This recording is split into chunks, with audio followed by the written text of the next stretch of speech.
Hey there, and welcome to this deep dive. If you've ever felt like drowning in to-dos, or wish you could just think something into existence, well then buckle up, because we're about to explore how to make that a reality, at least in the digital world. We're talking generative AI, and how it's not just for tech giants anymore.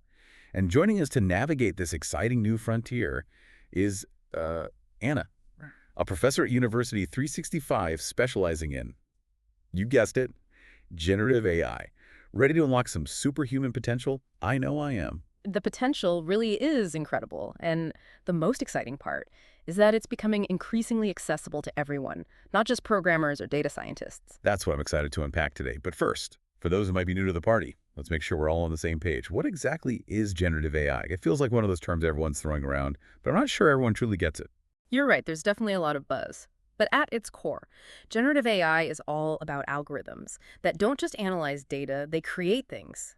Think of algorithms like GPT, DLE, or Stable Diffusion.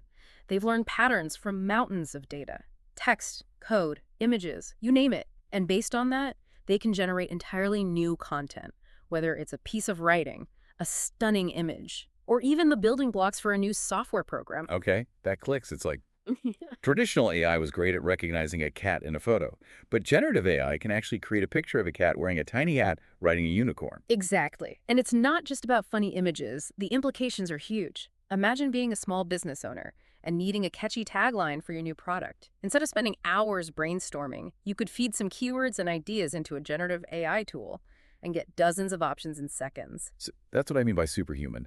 It's like having a team of creative geniuses working 24/7, but without the coffee breaks and arguments. But let's get even more specific. What are some real-world examples of how people are using this technology today? Well, one area where it's already making waves is content creation. You mentioned marketing copy, but think about bloggers overcoming writer's block, or even students generating outlines to structure their research papers. It's like having an intelligent assistant helping you organize your thoughts Yeah. and get the creative juices flowing. It's not about AI taking over. It's about AI helping us be more productive Yeah. and, dare I say, brilliant. Precisely. It's about collaboration. Humans provide the vision and the critical thinking, while AI takes care of the tedious parts, freeing us up to focus on the big picture. That makes so much sense. Now, Yeah. I know you're seeing these tools being used in incredibly innovative ways at University 365. What are some of the use cases that are really blowing your mind? One that's particularly fascinating is the use of generative AI in design and architecture. Imagine being an architect and wanting to quickly explore different design concepts for a building. You can provide the AI with some basic parameters like the location, square footage, and desired style, and it can generate a range of options, complete with 3D models, in a fraction of the time it would take a human team. So, it's not just replacing draftsmen. It's actually sparking creativity and pushing the boundaries of what's possible in design. Absolutely. And this is happening across various fields. We have researchers using generative AI to design new molecules for drug discovery, musicians experimenting with AI-generated melodies, and even filmmakers using it to create stunning visual effects. It feels like we're on the cusp of something truly transformative. Yeah. But before we get too carried away with the possibilities, I do want to touch on the practicalities. Yeah. If our listeners hearing all of this and thinking, okay, this sounds amazing, but how do I actually use this stuff? Yeah. What's the first step? Where do they even begin? It can feel overwhelming for sure, but that's where having a clear understanding of your goals comes in. What problem are you trying to solve? What do you want to create? Once you have that clarity, it becomes much easier to find the right tools and resources. That makes sense. So there are a bunch of different tools out there. It's about picking the right one for what you're trying to do. Absolutely. There's a whole ecosystem of generative AI tools out there, each with its strengths and weaknesses. Some are great for text generation, others for image creation, others for coding. So it's like Yeah. choosing the right tool for the job. Yeah, You wouldn't use a hammer to screw in a light bulb. right. Exactly. And thankfully, many of these tools offer free trials or basic versions, so you can experiment and find what works best for you without breaking the bank. That's great to hear. But let's say our listener has found a tool they're excited about. What's the secret to getting the most out of it? I've heard people talking about prompt engineering. Right. What is that? And why is it so important? It's all about how you communicate with the AI. Think of it as giving it clear instructions, like a recipe for what you want it to create. The Huh. more specific and detailed your prompts, the better the AI will understand what you're looking for. So it's not enough to just say, Write me a poem about love. You need to give more context, more specifics. Exactly. If you want a sonnet about unrequited love set in a dystopian future, you need to tell the AI that. It's about understanding the AI's capabilities and limitations, and learning how to frame your requests in a way that elicits the most useful and relevant responses. That makes sense. It's like learning a new language almost. Yeah. But once you master it, the possibilities are endless. And I know you're passionate about helping people develop these skills at University 365. Can you tell us a bit more about your approach to teaching generative AI? What makes it unique? Well, one thing that sets us apart is our focus on microlearning. We know people are busy, so we break down complex topics into bite-sized modules that you can fit into your daily routine. That's perfect for our listener, who's probably juggling a million things already. Exactly. And it aligns perfectly with our 5 minutes to success formula. We believe you can learn anything, even something as complex as generative AI, in just 5 minutes a day. Now that's a concept I can get behind. Yeah. But beyond the microlearning aspect, what else makes University 365's approach to AI education stand out? I'm particularly intrigued by this concept of UNOP, University 365 Neuroscience-Oriented Pedagogy. It sounds pretty high-tech. It is. UNOP is our core pedagogy, and it's all about leveraging the latest research in neuroscience. To make learning more effective and engaging, we incorporate techniques like spaced repetition, active recall, and even the use of binaural beats to enhance focus and retention. So it's not just about throwing information at students, it's about understanding how the brain learns best and tailoring the educational experience accordingly. Exactly. And it's not just about memorization either. We want our students to be able to apply what they've learned in real-world situations. That's why we have such a strong emphasis on hands-on projects and practical application. Speaking of practical application, I have to ask about LEPS, the Life Interest Project System. From what I've read, it sounds like a game changer for anyone feeling overwhelmed by the sheer volume of information we're all bombarded with these days. It is. LAPS is our comprehensive digital second brain system, designed to help students organize their digital lives, from academic notes and research to personal goals and projects. It's not just a note-taking app, it's a whole system for capturing, organizing, Yeah. and making sense of information. Exactly. And it's integrated with all the tools and platforms our students use.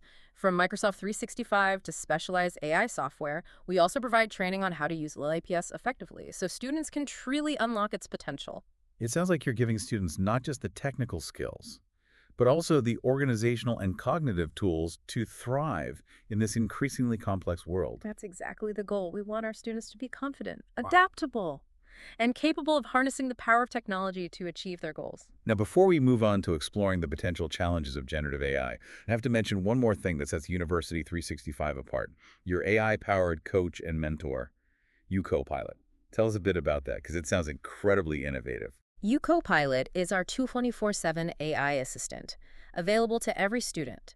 It provides personalized support, guidance, and feedback based on the student's individual needs and learning style. So it's like having a personal tutor available at any time of day or night. Exactly. And it's constantly learning and evolving, so it can provide increasingly tailored support as the student progresses through their program. It feels like you've truly thought of everything to create a learning experience that's personalized, Yeah. engaging, and incredibly effective. We're always striving to push the boundaries and create the best possible learning environment for our students. Well, on that note, let's shift gears a bit and talk about some of the potential downsides of this technology. Is there a risk of becoming too reliant on generative AI? Could it stifle our own creativity or make us lazy thinkers? It's a valid question, and one we need to be mindful of. I think the key is to view generative AI as a tool to augment our abilities, not replace them entirely. So you're saying it's more like, it's here to help us, Yeah. not take over completely. Exactly. Just like a calculator doesn't make us bad at math, using generative AI doesn't mean we stop thinking for ourselves. It's about finding that synergy, where AI handles the heavy lifting, allowing us to focus on the tasks that require uniquely human skills, like critical thinking, creativity, and emotional intelligence. So it's not about AI versus humans, it's about AI and humans working together to achieve more than we ever could alone. Exactly. Think of it like this. AI can generate hundreds of design options, but it's the human architect who ultimately decides which one is best, taking into account factors like aesthetics, functionality, and the client's vision. Got it. So it's not about just letting the AI do its thing. We still need to be involved, make decisions, and use our own judgment. Precisely. And this brings us back to the importance of education. We need to equip people with the knowledge and skills to not only use these tools effectively, but also to understand their limitations and potential pitfalls. And that's where University 365 comes in. Right. Absolutely. Our focus on microlearning, neuroscience-informed pedagogy, and personalized support through UCopilot ensures that our students are not only technically proficient, but also critical thinkers who can harness the power of AI responsibly and ethically. I think it's a perfect note to end on. Generative AI has the potential to revolutionize the way we work, learn, and create. But it's up to us, as humans, Yeah. to ensure that we use this technology wisely, always remembering that it's a tool to empower us, not to define us. Well said. It's an exciting time to be alive, and I can't wait to see what the future holds as more and more people embrace the potential of generative AI. Me too. Anna, thank you so much for sharing your expertise with us today. It's been an incredibly insightful conversation. It was my pleasure. And to our listener, thank you for joining us on this deep dive into the world of generative AI. We hope you found it informative and inspiring. Remember, the future is what we make it. So what will you create with the power of generative AI? If you're ready to take the next step and explore the possibilities further, we encourage you to check out the amazing resources available at University 365. You'll find links to their website and all the programs and tools we discussed today in the show notes. Until next time, keep exploring, keep learning, and keep diving deep.